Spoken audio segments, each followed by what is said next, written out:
The most influential writer in all of English literature, William Shakespeare was born in 1564 to a successful middle-class glovemaker in Stratford-upon-Avon, England. Shakespeare attended grammar school, but his formal education proceeded no further. In 1582 he married an older woman, Anne Hathaway, and had 3 children with her. Around 1590 he left his family behind and traveled to London to work as an actor and playwright. Public and critical acclaim quickly followed, and Shakespeare eventually became the most popular playwright in England and part owner of the Globe Theatre. His career bridged the reigns of Elizabeth I, ruled 1558 to 1603, and James I, ruled 1603 to 1625, and he was a favorite of both monarchs. Indeed, James granted Shakespeare's company the greatest possible compliment by bestowing upon its members the title of King's Men. Wealthy and renowned, Shakespeare retired to Stratford and died in 1616 at the age of 52. At the time of Shakespeare's death, literary luminaries such as Ben Jonson hailed his works as timeless.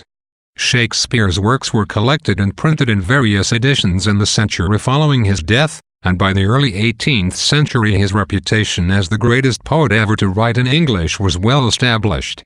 The unprecedented admiration garnered by his works led to a fierce curiosity about Shakespeare's life, but the dearth of biographical information has left many details of Shakespeare's personal history shrouded in mystery.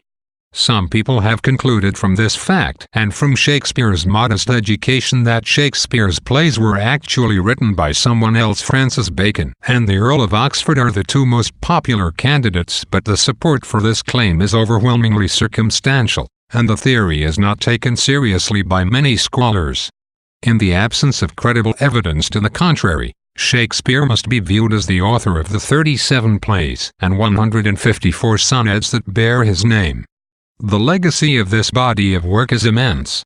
A number of Shakespeare's plays seem to have transcended even the category of brilliance, becoming so influential as to affect profoundly the course of Western literature and culture ever after.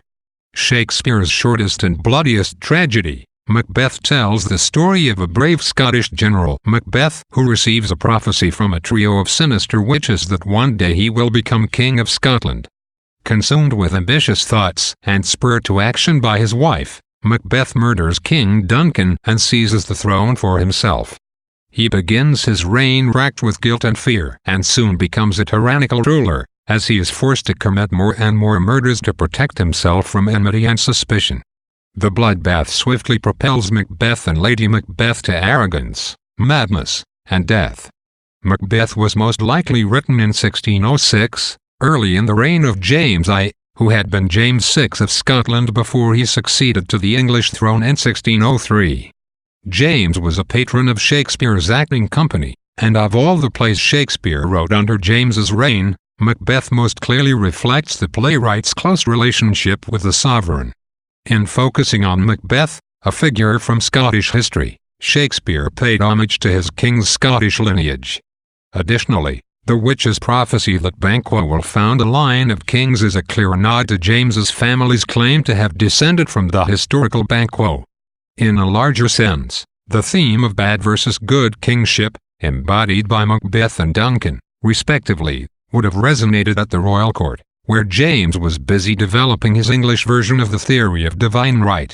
Macbeth is not Shakespeare's most complex play, but it is certainly one of his most powerful and emotionally intense.